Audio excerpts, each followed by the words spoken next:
নমস্কার বন্ধুরা, আপনাদের নিজস্ব channel yes you can do দিসে সুস্বাগতম।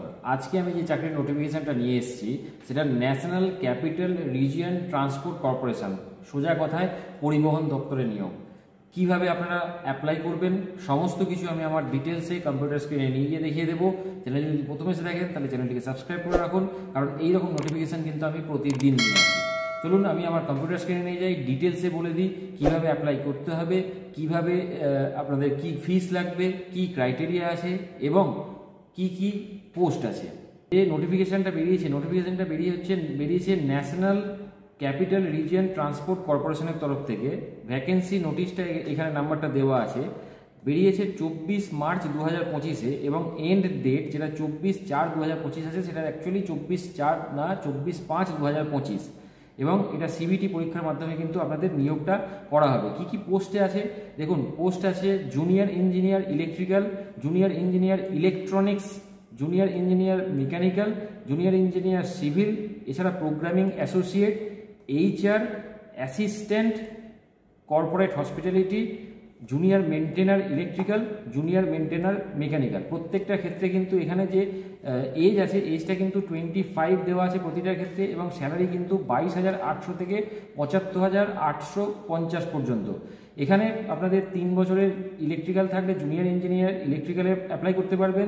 3 বছরে যদি ইলেকট্রনিক্স ইঞ্জিনিয়ারিংয়ে কোর্স করা থাকে, ডিপ্লোমা করা থাকে, তাহলে আপনারা জুনিয়র ইঞ্জিনিয়ার ইলেকট্রনিক্সেও অ্যাপ্লাই করতে পারবেন। এছাড়া আপনাদের মেকানিক্যাল ইঞ্জিনিয়ারিং করা থাকলে এখানে অ্যাপ্লাই করতে পারবেন, সিভিল ইঞ্জিনিয়ারিং করা থাকলে অ্যাপ্লাই করতে পারবেন। 3 বছরে যদি কম্পিউটার ডিপ্লোমা করা থাকে তাহলে অ্যাপ্লাই করতে পারবেন প্রোগ্রামিং অ্যাসোসিয়েট হিসাবে।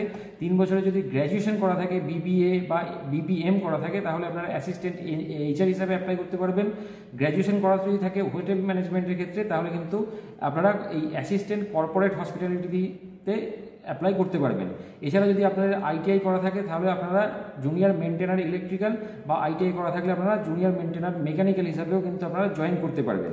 তো বিভিন্ন রকম মানে আপনাদের এডুকেশনাল কোয়ালিফিকেশান চেয়েছে, কখনো ডিপ্লোমা চেয়েছে, কখনো আইটিআই চেয়েছে, আলাদা আলাদা পোস্টের জন্য।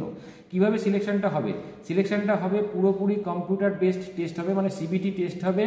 একটাই সিবিটি টেস্ট হবে। সিবিটি টেস্টের পরে কিন্তু এটা মেডিকেল ফিটনেস টেস্ট হবে, এবং সিবিটি টেস্ট যেটা হবে সেটা হচ্ছে 100 মার্কসের টেস্ট হবে, এবং কোনো রকম নেগেটিভ মার্কস নেই। সবথেকে ভালো কথা হচ্ছে এখানে কিন্তু কোনো রকম নেগেটিভ মার্কস নেই। 100টা কোশ্চেন থাকবে, 100টার আপনাদের আনসার দিতে হবে। এরপর আপনাদের সিবিটি টেস্টটা হবে কিন্তু 90 মিনিটসের, মানে 90 মিনিটের পরীক্ষা হবে। 100 মার্কসের 100টা কোশ্চেন থাকবে। এবার যখন আপনাদের টেস্ট সেন্টারের কথা মনে হবে, টেস্ট সেন্টার কিন্তু আছে দেওয়া এখানে। দিল্লিতে আছে, লখনৌতে আছে, আহমেদাবাদে আছে, ভোপালে আছে, মুম্বাই আছে, কলকাতাতেও আছে। তো আপনারা অবভিয়াসলি কলকাতা চুজ করবেন।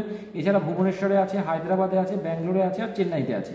যে মেডিকেল এক্সামিনেশনটা হবে সেটা সিবিটি টেস্ট পাস করার পরেই একমাত্র মেডিকেল এক্সামিনেশনটা হবে, তার আগে কিন্তু হবে না। ঠিক আছে? এক্ষেত্রে আপনাদের যদি দেখা যায় কি স্যালারি স্ট্রাকচারটা হবে, স্যালারি স্ট্রাকচারটা তো আমি আগেই বলে দিয়েছি, 22,800 থেকে 75,850 পর্যন্ত আপনাদের স্যালারি স্ট্রাকচার হবে।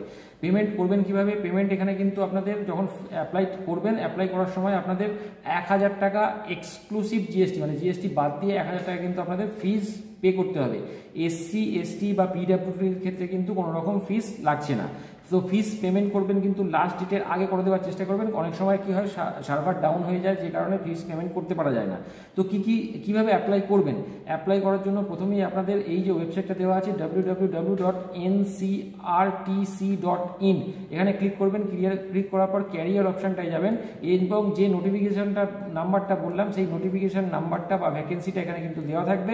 ওটা যাওয়ার পর আপনাদের কিন্তু অ্যাপ্লাই নাও বলে একটা অপশান দেবে। অ্যাপ্লাই নাও অপশানে গিয়ে যখন আপনারা অ্যাপ্লাই করবেন, স্টেপ বাই স্টেপ যে প্রসেসগুলো আছে সেই প্রসেসগুলো আপনাদের কমপ্লিট করতে হবে। মনে রাখবেন একটা ভ্যালিড ফোন নাম্বার এবং একটা ভ্যালিড ইমেল আইডি কিন্তু আপনাদের সঙ্গে থাকতে হবে। এছাড়া আপনাদের ফটোগ্রাফ এবং যে টেস্টিমোনিয়ালসগুলো আছে, যে ডকুমেন্টসগুলো আছে, এডুকেশনাল ডকুমেন্টস, সেই ডকুমেন্টসগুলো কিন্তু আপনারা যে সাইজটা এখানে বলে দিয়েছে 4 KB থেকে 30 KB, সেই সাইজটা কিন্তু আপনাদের তার আগে স্টোর করে রাখবেন। করার পর কিন্তু অ্যাপ্লাই করার চেষ্টা করবেন। মনে রাখবেন ডেট কিন্তু 24 মে, 24 এপ্রিল না। ঠিক আছে? তাড়াতাড়ি অ্যাপ্লাই করে দিন। আশা করছি আপনাদের এই ভিডিওটি ভালো লেগেছে। যদি ভালো লেগে থাকে অবশ্যই কমেন্ট করে জানাবেন, এবং লাইক বাটনটি প্রেস করতে ভুলবেন না। তাহলে আজকে এই পর্যন্তই। ধন্যবাদ।